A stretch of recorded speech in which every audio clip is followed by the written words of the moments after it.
보혈의 찬송은 언제 불러도 힘이 나, 언제 불러도 은혜가 돼. 참 감사하죠. 이 보혈의 능력은요, 전공자들이 한 50명 정도가 불러줘야 이게 제대로 소리가 나고요. 아마추어들은 한 200명 정도가 불러야 나눌 수 있는데, 우리 교회는 정말 아주 대단하신 우리의 생각이 아닐 수 없습니다. 깜짝 놀라요. 다들 연세들이 20대는 아닌데 그래도 얼마나 이렇게 소리를 잘 내시고, 우리 경로가신 우리 집사님 한 분은 우리 성가대 보고 은혜가, 저 연세에도 저렇게 찬양할 수 있구나, 그래서 나도 봉사해야 되겠다, 그래서 오늘 이렇게 기타로 봉사를 하십니다.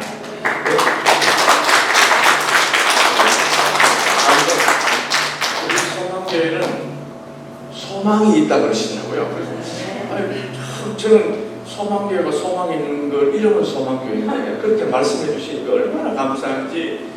왜 소망이 있습니까? 그러니까 연세가 드신 분들이 봉사하니까 소망이 있다는 거예요.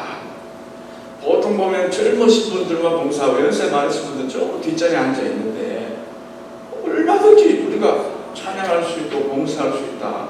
그래서 소망이 있다는 거예요. 우리 교회 성가대도 그렇고 전부 보면 부서에서 봉사하신 분들 전부 다 열심히 하신 걸 보고 소망이 있다. 앞으로 우리가 연습을 좀 해서 이 주변에 있는 분들을 다 어르신들을 불러셔가지고 그분들 앞에서 찬양도 열심히 하면 그분들도 도전받지 않겠느냐. 내가 이 나이에 집에 빈풀이 앉아 있을 게 아니고 나도 가서 찬송, 나도 그리고 악기 연주하고 그래 하면 얼마나 좋겠나, 이런 소망을 심어주자는 거예요. 그래서 너무 좋습니다. 제가 그래서 너무 좋습니다. 참 감사한 일이 알 수 없습니다.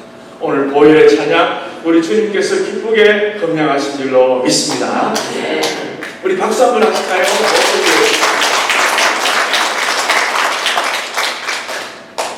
우리는 살아가면서 특별히 교회 생활하면서 은혜라는 말을 많이 사용을 하고 있습니다. 여러분, 은혜가 무엇입니까? 은혜라는 것은요, 자격이 되지 않은, 자격이 안 되는 사람에게 그려주시는 하나님의 선물, 이게 바로 은혜인 것입니다. 그래서 우리가 받은 은혜 가운데 가장 중요하면서도 가장 기본적인 은혜가 뭐냐? 그것은 바로 나의 죄를 대속해 주시고 나를 구원해 주시는 구원의 은혜. 이거는 우리가 가장 기본적인 은혜인 동시에 중요한 은혜라는 것입니다. 이걸 잊어서는 안 돼요. 그런데 하나님 주신 은혜가 구원의 은혜뿐입니까? 그게 아니라는 거예요. 우리가 지금 살아 숨쉬고 우리가 지금까지 나온 모든 삶을 돌이켜보면 하나님의 은혜가 없이는 나올 수가 없는 거예요. 건강도 하나님 주신 은혜고, 가정도 하나님께 주신 은혜고, 자녀도 하나님께서 주신 은혜고, 친구도 내 옆에 있는 우리 믿는 형제들도 하나님 은혜. 내가 직장 생활하고 내가 사업하고 이것도 다 내가 잘나서 하는 게 아니고 하나님께서 그때그때마다 필요한 장소에 보내주셔서 일하게 하시고, 일할 수 있는 건강도 누가 주셨습니까? 하나님 주셔서 일하게 하시고, 내가 악한 사기꾼 만나고 내가 나쁜 사람 만나면 내가 소매를 입고 살아올 수 없는데 그것도 다 꾸비꾸비 피하게 하시고, 자동차를 타고 갈 때도 안전하게 지켜주신 것도 내가 베테랑 운전사라서 그런 게 아니라 다 하나님의 돌보심과 하나님이 함께 하신 은혜 때문에 지금까지 나왔다는 사실을 여러분 잊지 마시기를 바랍니다. 순간순간 하나님의 은혜라는 거예요. 그런데 하나님께 주신 은혜를 사끔하게 잊어버리고 내가 잘해서 내가 잘나서 나온 걸로 그렇게 살 때가 얼마나 많습니까? 언젠가 빌리그레암 목사님이 설교 중에 이런 예화를 소개한 적이 있습니다. 어느 시골 마을에 작은 연못이 있었는데 그 연못에는 개구리들이 거의 모여서 살았다고 합니다. 개구리들이 개굴 개굴 하면서요, 이 개구리들이 사는 거예요. 그런데 이 개구리는 한마디로 우물한 개구리라는 거예요. 왜? 그 우물에서 나서 우물을 떠나본 적이 없는 거예요. 그 안이 다 줄 아는 거예요. 그래서 우리가 사는 세상이 아주 제일 좋다 이렇게 생각했는데, 그 중에 호기심이 많고 IQ가 높은 똑똑한 개구리가 여기 말고 또 더 넓은 세상이 있을 텐데, 또 저 하늘을 보니까 저 아주 새들도 날아다니는 거 보니까 더 넓은 세계가 있구나 이렇게 생각하고, 나는 언젠가 저 하늘을 날아서 먼 아름다운 멋진 그런 이 세상을 구경하고 싶다 이런 꿈을 꾸고 있는데, 마침 그날 그 연못에 황새가 날아들어요. 황새가 오니까 황새에게 물어보는 겁니다. 황새야, 세상이 우리요 참 이렇게 세상이 여기 다지 그러니까 무슨 말을 그리 하네. 세상이 얼마나 넓고 좋은데. 그래서 말인데, 내가 넓은 세상을 한번 구경하고 싶은데, 나도 하늘을 나르고 싶은 게 내 꿈인데 어떻게 하면 하늘을 날 수 있겠니? 무슨 좋은 방법이 없겠니? 그러니까 황새가 그래 있기는 있는데 그게 뭐냐 그러니까, 그래 너 나뭇가지 하나 구해와라. 나뭇가지를 다 구해와가지고 내가 이쪽을 볼 테니까 너는 이쪽을 물어라.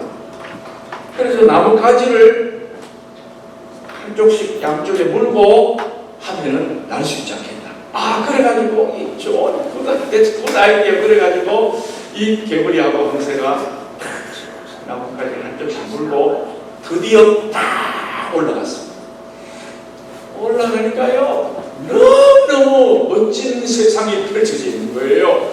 이런 세상이 있는 줄 몰랐다는 거예요. 그래가지고 이 개구리가 세계 최초로, 인류 최초로 세상을 나는 개구리가 되어서 막 너무 기분이 좋았어. 막 흐물흐물 콧노래 부르고 매일 하는데, 마침 자기가 사는 연못 위를 지나가는, 그러니까 연못에 보니까 저 아무개 개구리 아니냐. 그래가지고 너 어떻게 해서 하늘을 저렇게 날게 되었니? 너 누구 아이디어니? 황새 아이디어니? 너 아이디어니? 그러면서 막 부러워하는 거예요. 이야 부럽다. 그러면요, 개구리가 좀 가만히 있으면, 이따 보고 있으면 얼마나 좋아요. 그런데 촬영하고 싶은 거야. 막 그래가지고 누구 아이디어? 황새 아이디어니? 너 아이디어니? 그러니까요, 건질건질해가지고 있다가 아이디어, 내 아이디어, 내 입을 쫙 벌리는 순간에 그냥 떨어져 배가 터져 죽었다는 그런 이야기입니다. 여러분요, 이게 황새 때문에 나왔지. 그렇지 않습니까? 개구리 주제에 높이 뛰어봐야 뭐 개구리 점프밖에 못하는데, 그렇게 높이 따라다닐 수 있는 것은 다 황새 덕분이고, 황새 무늬에서 나와가지고 돌아다녔는데, 그걸 모르고 자기가 뭐 대단한 줄 알고 아이디도 그랬다가요 그냥 죽고 말았다는 그런 이야기인 것입니다. 여러분, 이게 바로 은혜를 쏟아부리는 행동인 것입니다. 우리도 살면서 이런 행동을 우리가 할 때가 없지 않습니까? 하나님 때문에 구원받고 주님 때문에 지금까지 나아왔는데, 내가 했지라고 말하고 싶을 때가 없습니까? 사실 우리에게 주어진 모든 것은 전적으로 하나님께서 다 하신 것인데, 내가 했다라고 자랑하는 순간 하나님의 은혜는 쏟아져 버리고 땅바닥에 떨어져 버리는 것입니다. 우리는 종종 살아가면서 나도 모르는 사이에 이 같은 자세를 보일 때가 있다는 것입니다. 하산 직전에 이제 끝났다라고 생각했는데, 하나님의 도움으로 일으켜 주었더니 하는 말이 운이 좋았어. 내가 결정을 잘해서 회복되었다라고 말하지 않습니까? 중병에 걸려서 거의 죽게 된 자를 온 교회와 합심해서 기도했더니 하나님과 교회에 대해서는 한마디 안 하고, 내가 약을 좋은 것을 써버리고, 내가 병원을 선택을 잘해서 열심히 운동해서 그리고, 이렇게 말한다면 그 하나님의 은혜를 제대로 알지 못하는 모습이 아니겠습니까? 하나님의 은혜를 인정하지 않으면 주님이 계속해서 은혜를 부어주실 수가 없습니다. 왜? 은혜로 알지 못하기 때문이에요. 은혜를 은혜로 아는 사람에게 주님이 계속 은혜를 주시지 은혜인 줄 모르는데 더 이상 주실 필요가 뭐가 있겠습니까? 이런 면에서 하나님의 은혜를 은혜로 여기고 은혜에 합당한 삶을 사는 것이 매우 중요한 것입니다. 하나님께서는 이것을 부어주실 때에 그것이 다 하나님의 은혜인 줄 알고 그렇게 살아야지 내 노력이고 내 덕분이라고 생각하면 그런 축복은 다 땅바닥에 버려지는 그런 것이 되는 것입니다. 우리는 하나님의 은혜 없이는 살 수 없는 존재임을 깨닫고 받은 은혜도 잘 간직해야 되겠지만 앞으로도 우리에게 주실 놀라운 더욱더 큰 은혜를 우리가 사모하며 우리가 살아야 되지 않습니까? 우리가 앞으로 더 큰 은혜를 받고 계속해서 은혜 속에 살려면 어떤 자세를 가져야 되는지 오늘 읽었던 말씀을 통해서 몇 가지로 말씀드릴 때 여러분 이 말씀을 꼭 붙잡고 평생도록 이 말씀대로 살아갈 수 있기를 축원합니다. 먼저 우리가 하나님의 또 큰 은혜를 받기 위해서는 겸손하게 살아야 돼요. 오늘 보면 6절 보십시오. 더욱 큰 은혜를 주시나니 그러므로 일렀으되 하나님이 교만한 자를 물리치시고 겸손한 자에게 은혜를 주신다라고 말씀하고 있습니다. 우리는 우리의 자동사고는 우리의 그냥 이 생각은 바로 겸손하게 교만은 버려야 된다. 겸손을 따라가야 된다라는 것입니다. 교만은 머리를 치켜드는 행위고요. 교만은 남을 얕잡아보는 그런 생각과 행동을 말하는 것입니다. 교만은 은혜를 가로막는 쓴뿌리고요. 그리고 남을 아프게 하는 가시와 같습니다. 잠언 18장 12절에 보면 사람의 마음의 교만은 멸망의 선봉이라고 했습니다. 멸망의 선봉, 넘어짐의 앞잡이다라고 말씀하고 있습니다. 하나님은 이런 생각을 마음 중심에 가지고 있는 사람을 기뻐하지 않습니다. 교만한 사람을 하나님이 다 폐하시는, 성경에 보면은 교만해서 망한 사람이 많이 나오는데 그 중에 대표적인 사람 몇 사람이 있습니다. 그 중에 제일 대표적인 사람이 누구냐? 사울왕입니다. 사울왕. 이 사울왕은 베냐민 지파 출신입니다. 베냐민 지파는 이스라엘 12지파 가운데 작은 지파입니다. 보잘것없는 지파입니다. 원래 이 베냐민 지파가 그렇게 작은 지파가 아니었지만은 사사기 19장 20절 25절에 쭉 보면은요, 베냐민 지파가 레위 지파의 이 레위인의 첩을 그 동네에 방문한 그 레위인의 그 아내를 잔인하게 성폭행하고 죽였던 거예요. 그리고 토막을 내어서 전부 보냈어요. 얼마나 악합니까? 이 사람을 그렇게 요즘 캄보디아가 그렇더라고요. 무서워요. 토막을 내가지고 장기를 쭉 팔고 사람이 어떻게 그렇게 할 수 있어요? 근데 이 베냐민 지파 사람들이 그렇게 했어요. 그러니까 그거를 받아든 이게 뭐냐 말이죠. 그래서 격분한 나머지 11지파가 일어나가지고 베냐민 지파를 완전히 쑥대밭에 만들고 공격해가지고 거기에 있는 남자들은 거의 다 죽였습니다. 600명밖에 안 남기고 몽땅 다 죽였습니다.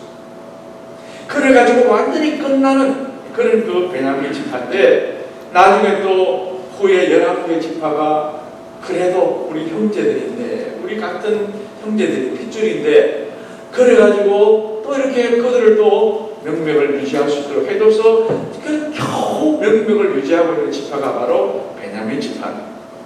이 베냐민 지파의 이 사울이 왕이 될 때는 아직까지도 보잘것없는 아주 미천한 그런 지파였습니다. 그런데 이 미천하고 숫자도 얼마 안 되는 지파에서 왕이 된다? 이건 있을 수 없잖아요. 있을 수 없는 일이. 많은 지파 중에서 뽑히지 그렇게 미미하고 정과가 있는 정말 과오가 있는 그 지파에서 왕이 나온다. 이거는요 사람이 이해를 할 수 없지만 하나님이 사울을 세우십니다. 그러면 이 사울은 평생 감사하면서 겸손하게 나라를 섬겨야 될 텐데 사울이 어떻게 됩니까? 그렇지 않은 거예요. 하나님이 그를 왕으로 세워주시고 주변에 괴롭히는 블레셋과 암몬과 아말렉을 다 물리쳐 주셔가지고 나라가 안정되고 부강하고 점점 살기 좋은 나라가 되고 있는데 이게 전부 다 하나님의 은혜인데 이 사울이 은혜를 잊어버리고 그가 왕이 되고 제일 먼저 한 것이 뭐냐 말이죠. 뭘 했냐 말이죠. 그것은 바로 자기를 위해서 기념비를 세운 거예요. 길갈에서 전투를 하고 길갈에서 이겼다고 그 길갈에 자기 이름으로 기념비를 세운 겁니다. 하나님의 은혜로 이겼지 자기가 잘해서 이긴 게 아닌데도 자기 기념비를 세웠습니다. 아이디드라는 개구리 멘탈리티를 가지고 있었어요. 하나님 말씀을 또한 경홀히 어겼어요. 하나님 말씀을 지키지 않고 제사장이 드리는 이 제사를 자기가 직접 집례를 해버리고 교만이 아주 극에 달했던 것입니다. 뿐만 아니고 그는 평생 질투의 화신이 되었어요. 다윗이 무슨 죄가 있는지 다윗을 그렇게 죽이려고 오랜 시간 동안 따라다니면서 그렇게 괴롭히다가 결국은 어떻게 돼요? 하나님의 눈밖에 나는 거예요. 그래서 길보아 산 전투에서 블레셋에게 대패를 하고 결국은 자기도 자기 칼에 자살을 하고 말았던 것입니다. 그가 왜 이렇게 되었습니까? 여러 가지 요인이 있겠지만 결정적인 것이 뭐냐? 하나님의 은혜를 모르고 자기가 한 줄 알고 교만했기 때문에. 교만하면 하나님이 패망의 선봉이라. 교만하면 주님이 결코 기뻐하시지 않는 것입니다. 여러분과 저도 인생을 건강하게 살고 더욱더 큰 은혜를 받으며 여러분의 가정이 평안하고 행복하기를 위해서는 어떻게 됩니까? 겸손하게 살아요. 하나님의 은혜입니다 라고 감사하며 살 수 있는 여러분들 되시기를 축복합니다. 하나님은 감사하는 자에게 겸손하게 살아가는 자에게 영광을 받으시고 더욱더 큰 은혜를 주신다라고 오늘 성경은 말씀하고 있습니다. 또 하나 교만해서 망한 사람이 누구냐? 또 불행하게도 사울의 딸 미갈입니다. 이 사울은 아버지도 교만했고 딸도 그 아버지의 그 딸이에요. 그 딸 이름이 미갈이에요. 미갈. 아주 미갈 싫었다. 그러니까 미갈. 그래야 돼요. 미갈. 아주 미운 짓을 하는 이 미갈이에요. 이 사무엘하 6장에 보면 다윗이 이 법궤가 아직도 오벳에돔 집에 있는 거예요. 그 일반 개인 평민 집에 이게 머물러 있는 거예요. 그러니까 마음이 아프니까 이 여호와의 법궤, 하나님의 그 상징인 법궤를 아직도 평민 집에 둘 수가 없다. 그래가지고 다윗 성으로 왕궁으로 모셔와야 되겠다. 아직 성전을 짓지 못했으니까요. 왕궁으로 모셔야 되겠다. 그래가지고 왕궁으로 모시는 날 법궤를 옮기면서 사람들이 막 나와서 환호하고 다윗도 막 춤을 추고 기뻐하면서 이 법궤를 다윗 성으로 옮겨왔던 것입니다. 그런데 이때 온 국민들이 전부 나와서 왕까지도 나가서 그렇게 축하하고 기뻐하는 그 자리에 미갈은 궁궐 안에 머물면서 안 나간 거예요. 궁궐 안에는 창밖을 이렇게 쳐다보면서 그 하는 남편이 하는 행동을 보는 거예요. 남편이 하는 행동이 못마땅하게 생각하는 거예요. 그녀의 눈에는 남편 다윗이 베들레헴에서 양이나 치는 아주 하찮은 목동에 불과한 정말 집안 교육이 제대로 안 돼 있는, 나는 왕궁에서 자란 공주고 나는 지금 왕비고, 그런데 저 사람은 왕이 되긴 되었지만 너무 미천한 그런 신분의 사람이라서 그런지 막 법궤가 하는데 왕이 채통도 없이 막 덩실덩실 춤을 추면서 이 옷이 흘러내리는 것도 모르고 그렇게 춤을 췄다 그랬어요. 얼마나 기뻤으면요 그렇게 춤을 추고 좋아했겠어요. 그런데 미갈은요 남편의 행동이 못마땅한 겁니다. 그래서 이 축제를 마치고 돌아오는 그 남편 다윗을 향해서 이렇게 조롱하듯이 말합니다.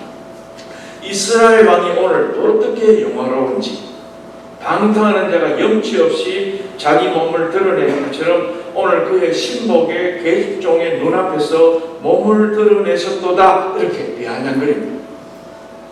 한마디로 남편 하는 게 못마땅한 거예요. 수준이 떨어진다, 그 말이죠. 나는 왕족이고 나는 왕비고 그리고 공주 출신이고, 그런데 당신을 보니까 하는 짓이 이름만 왕이지 하는 행동은 완전히 그냥 일반 천민들 하는 것 같이 그렇게 한다라고 그렇게 막 남편을 향해서 해댄 거예요. 그런데요, 그 소리를 누가 들으시느냐? 하나님이 들으시고, 하나님이 그 소리를 들으신 거예요. 영적으로 남편과 하나 되지 못한 미갈, 하나님을 알지 못했고 제대로 믿지 못했던 미갈이 그 당시에 하나님의 이 상징인 법계의 의미를 알았다 그러면 그가 집안에 그렇게 머물러서 있으면서 남편 형이나 보고 있었겠습니까? 믿음이 없으니까. 온 국민들이 그렇게 좋아하는데 자기는 거기 앉아서 남편 형이라 보고 있는, 영적으로 완전히 그야말로 수준 차이가 나는 그런 미갈이 아닙니다. 왜 다 나가는데 자기 혼자만 풍에 남아서 그렇게 형이나 보고 있습니다. 이거는 남편을 무시하는 게 아니고요, 하나님을 의심하는 거예요. 하나님께 찬송하고 영광 돌리는 남편이 얼마나 귀하고 얼마나 감사한데, 그걸 그렇게 못마땅하게 여기는 것은 하나님을 무시하는 오만한 자의 모습인 것입니다. 영안이 어두우니 하나님을 진심으로 찬양하는 남편의 모습이 귀하게 보일 리가 만무합니다. 그랬더니 결과가 어떻게 됩니까? 결과가 안 좋아요. 결과가 좋으면 제가 이 말씀 드리겠어요. 결과가 안 좋은 거예요. 사무엘하 6장 23절에 보면 사울의 딸 미갈이 죽는 날까지 자식이 없으니라, 그렇게 말했습니다. 물론 자식이 불임이 되어서 못 낳는 사람도 있겠지만, 이게 못 낳아서 못 낳은 게 아니고 못 낳게 되어서 못 낳은 거예요. 하나님이 못 낳게 하신, 하나님이 태음을 안 열어주셔서 못 낳은 거, 이게 또 다른 거지 않습니까? 그래서 그가 이렇게 무자하게 된 거예요. 학자들은 그가 원래 불임이었다 이렇게 보기보다는 다윗이 그날 이후로 미갈을 보니까 정 떨어진 거예요. 와이프라는 사람이 어떻게 이렇게 말할 수 있냐, 너무너무 아주 기가 차니까요, 그날부터 미갈한테 들리지 않는 거예요. 미갈한테 안 가니까 아이를 낳을 수가 있나요? 평생 그렇게 덕수궁방으로 지냈다, 그런 말인 것입니다. 여러분, 어머니로서 이 자식을 낳을 수 있다는 게 얼마나 축복입니까? 특별히 왕가의 이 혈통을 잇는 그런 왕비에게 있어서 자식은 얼마나 귀한데 그거를 그냥 끊어버려요. 왜? 교만했어. 그의 태도가 옳지 못해서 하나님이 막아버린 것입니다. 하나님은 우리를 살피시고 우리의 모든 것을 보고 계십니다. 나의 신음소리도 들으십니다. 그렇지만은 내가 엉뚱하게 교만하게 말하는 소리까지 다 들으신다는 사실을 알고 우리는 말과 언행에 조심해야 할 줄로 믿습니다. 미갈은 하나님의 종 다윗을 사랑해서 결혼을 했지만 영적으로 하나 되지 못해서 불행을 자초하는 일생이 되었습니다. 우리는 미갈의 삶을 보면서 많은 것을 생각나게 합니다. 하나님의 은혜로 믿음의 좋은 배우자를 만났으면 감사하고 함께 마음을 맞춰 살 생각해야 되는데 영적으로 깨어있지 못하고 그래서 교만한 말로 배우자를 무시하는 그런 그 죄를 범할 수 있다는 사실을 알고 우리는 은혜를 쏟아버리는 오만한 자의 자리에 앉지 말아야 할 것입니다. 여러분, 개를 훈련시키는 사람도 요즘 TV에 가끔씩 나오고 있잖아요. 참 신기하더라고요. 그 사나운 개가 그 훈련사의 말을 잘 듣고 고분고분해져요. 근데 이 개를 훈련시키는 사람의 말에 의하면요, 개가 이제 주인하고 산책을 하고 외출을 할 때에 개가 주인보다 앞에 서서 막 쫄랑쫄랑 다니는 개는요, 이거는 내가 최고다, 내가 대장이다, 그렇게 생각한다. 그리고 주인하고 같이 맘먹으면서 나란히 같이 가는 개는요, 너나 나나 똑같다, 이렇게 생각한다. 그리고 어떤 개는 주인의 뒤를 바짝 따라서 이렇게 항상 앞서지 않고 뒤따라오는 그런 개는요, 주인을 섬기고 보호하려는 그런 그 마음을 가지는 그런 개. 이건 제 말이 아니고 개 박사가 하는 말, 개를 연구하는 사람들이 하는 말이에요. 우리가 하나님을 섬기면서 하나님보다 앞서고 내 생각이 앞서고 하나님과 같이 되려고 하고, 그러면 이거는 짐승만도 못한 사람이 아니겠습니까? 우리는 항상 늘 하나님 말씀하시면 예 그러고 순종하고 주님의 뒤를 따라가고 주님 말씀에 아멘하고 겸손하게 살아서 하나님께서 더욱더 크고 큰 은혜를 계속해서 누릴 수 있는 여러분 모두가 되시기를 축복합니다. 그 다음에 오늘 본문에 하나님의 더욱 큰 은혜를 받으려면요, 마귀를 대적해, 마귀를 물리치라 라고 말씀합니다. 오늘 7절에 너희는 하나님께 복종할지어다 마귀를 대적하라 그리하면 너희를 피하리라 그랬습니다. 이 사탄이 어떤 존재입니까? 창세기 3장에 보면 아담과 하와에게 나타나서 유혹해서 넘어뜨린 존재가 바로 사탄이고 마귀 아닙니까? 이 사탄이라는 말은 대결자, 보소자, 거짓말하는 자, 항상 파괴자, 이게 바로 사탄 마귀입니다. 그래서 항상 이 마귀는 부풀리고 변명하고 위장하는 데 명수입니다. 고린도후서 11장 13절 14절에 보니까 사탄은 세 가지로 자신을 위장한다라고 말합니다. 거짓 사도, 광명한 천사, 의의 일꾼으로 그렇게 가장을 하는데, 그 속에는 양의 탈을 쓴 이리와 같은 흉악한 그런 마음이 그 속에 들어있다는 것입니다. 사탄의 특징은 크게 세 가지입니다. 사탄 마귀는요, 항상 반대합니다. 하나님 늘 오늘날까지 하나님의 일에 항상 반대만 하는 게 바로 사탄입니다. 예수님 반대하고요, 교회를 반대하고요, 조언들에 반대하는 게 바로 사탄의 특성입니다. 그리고 무고의 1인자입니다.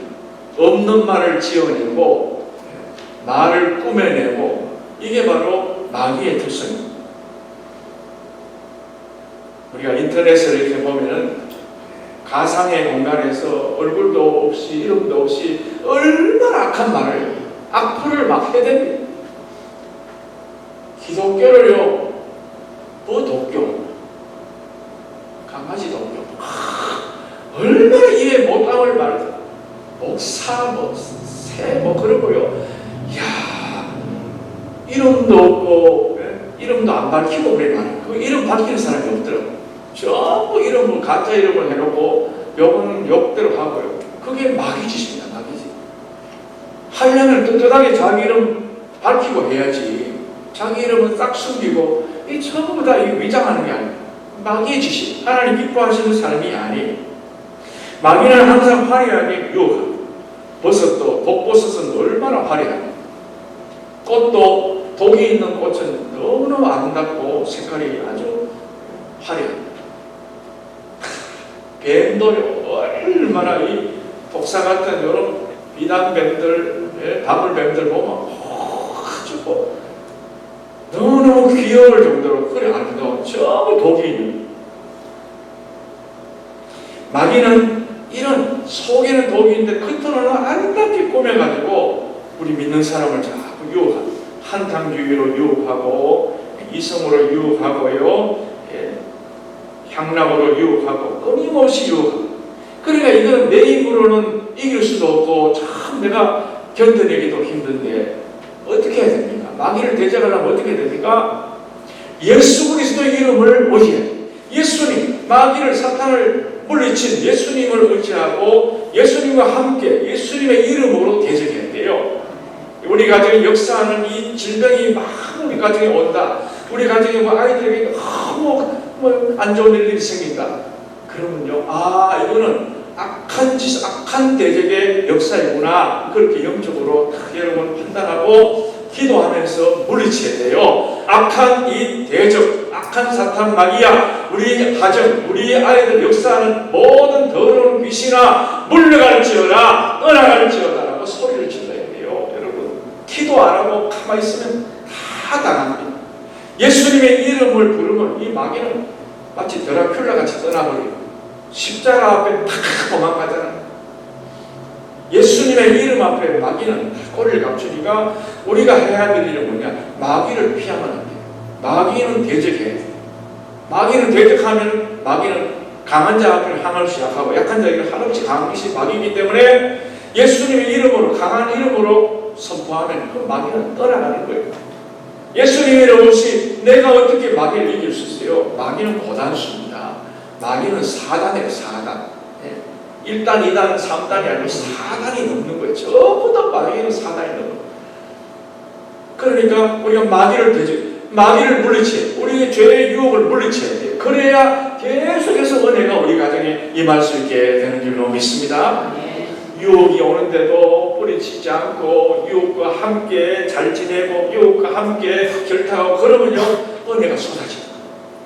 그러니까 우리 가정에 역사하는 그런 혹시라도 그런 일이 없으면 좋겠지만 있으면요 알아채고 기도부터 기도 그냥 대놓고 이 인간아 그러고 그러면요 또 싸움 나요.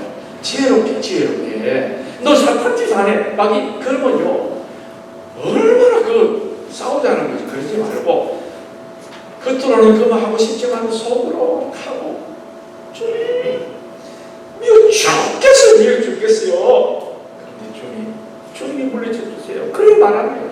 기도하면 주님이 물리쳐 주시 내가 물리칠 수가 없는 거예요. 여러분 기도하고 나갈 때에 사탄 마귀는 혼비백산 물러가게 될 줄로 믿습니다. 그 다음에 더욱더 큰 은혜를 받는 마지막 비결이 뭐냐? 8절에 보니까요 하나님을 가까이 해요. 마귀는 멀리하고 유혹은 멀리하고 하나님은 가까이, 교회는 가까이 해요. 이게 바로 은혜 받는 중요한 비결입니다. 우리가 하나님을 가까이 할 수 있다는 것은 은혜 중에 은혜입니다. 내가 어떻게 하나님을 가까이 할 수 있어요? 나 같은 죄인이 어떻게 하나님 가까이 할 수 있습니까? 예수님 덕분에 예수님의 보혈의 공로 때문에 내가 예수님 하나님 앞으로 보좌 앞에 나갈 수 있어요. 담대히 나가는 것도 담대하게. 하나님의 은혜죠. 가까이 하나님은 가까이 해야 되고요. 악한 것들은 멀리 해야 돼요. 이게 내 마음의 자동사고가 돼요. 자동사.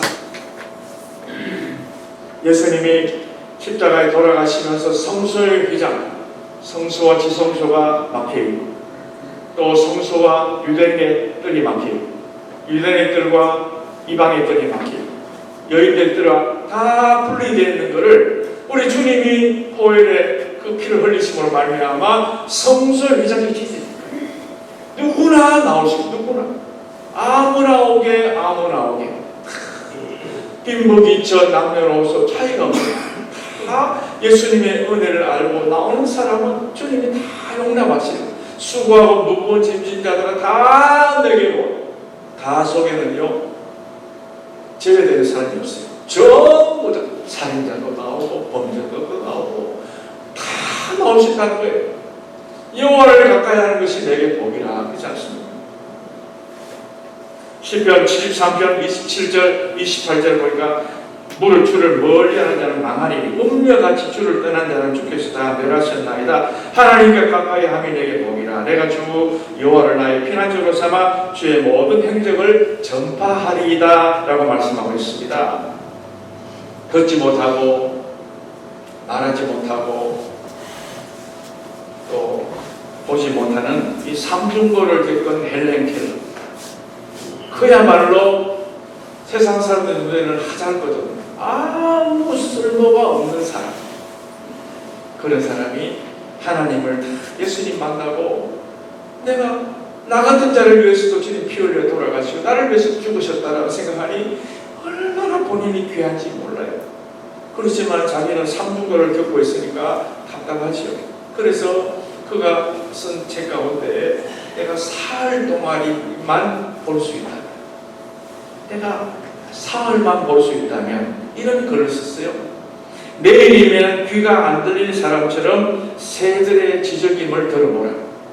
내일이면 냄새를 맡을 수 없는 사람처럼 꽃향기를 맡아보라.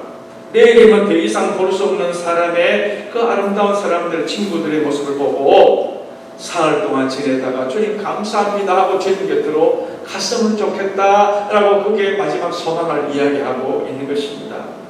여러분, 내일은 내 소관이 아닙니다. 오늘 하루 말할 수 없는 은혜를 주셨을 때에 그것을 말로 감사해요. 말로. 내가 입을 벌려서 헬렌 켈러처럼 말도 못해서 우리는 말할 수 있잖아요. 말할 수 있는 은혜를 주셨으면 이 말로 엉뚱한 말 하지 말고 말로 감사하고 찬송을 불러요. 찬송을. 불평하는 성경에 보면 한 샘에서 단물과 쓴물이 같이 나올 수 없다고 했어요. 우리는 이 속에서 단물이 나와요. 찬송이 나와요. 감사가 나와요. 하나님 영광 돌리는 말이 나와야지. 칭찬과 격려하는 말이 나와야지. 이 속에서 이 악한 것들이 나오면 되겠나 봐요. 오늘 하루 예배할 수 있는 시간 주셨을 때에 딴 생각하지 마라. 어떤 분은 골프를 너무 좋아해가지고 주일만 되면은 골프장에 늘 가시는 분이 있는데 하도 와이프가 교회 안 오면 당신 어떻게 될 줄 알아? 그러니까 교회를 이제 와요. 앉아있는데 계속 푸른 초음만 생각들고 자꾸 공이 왔다 갔다 하고 자꾸 있다 그래요. 그래서 차라리 내가 교회 앉아서 골프장 생각이 없어요. 골프장 가서 차라리 교회 생각을 한다. 그리고 반대로 말하면 가는 사람이 있다 그래요. 우리 교회는 그런 분이 없는데 예배 드리러 나왔으면 딴 생각하지 말고 집중해서 예배 드리고 오늘이 마지막일 수 있다. 헬렌 켈러처럼 하나님 기회 주실 때 주님을 높이고 찬송하는 여러분 모두가 되셔서 정말 더욱더 큰 은혜가 여러분 가정에 밤같이 흘러넘칠 수 있게 되기를 간절히 축복합니다. 우리는 예수님의 은혜로 죄 용서받고 정말 우리는 하나님 자녀가 되고 주의 백성이 되고 왕같은 제사장이 되고 거룩한 나라가 되지 않습니까? 그러니까 우리는 오늘 주신 말씀처럼 하나님께로부터 엄청난 은혜를 받았는데 이것만 해도 감사한데 이것도 잊지 말고 앞으로 더 큰 은혜를 받기 위해서 어떻게 됩니까? 겸손해야 돼요.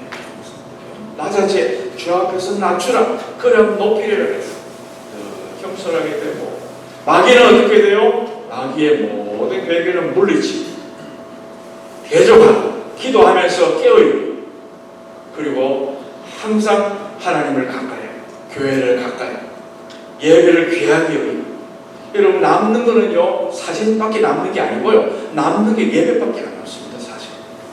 사진도 다 나중에 별로예요. 다 어디 가는지 없어요. 남는 거는 주님 앞에 크레딧 쌓인 것밖에 없어요. 이게 주님 앞에 며칠 오늘 2025년 11월 2일 오늘 이 자리에 나온 이걸 주님이 다 기록해 나오신 이게 귀한 거지.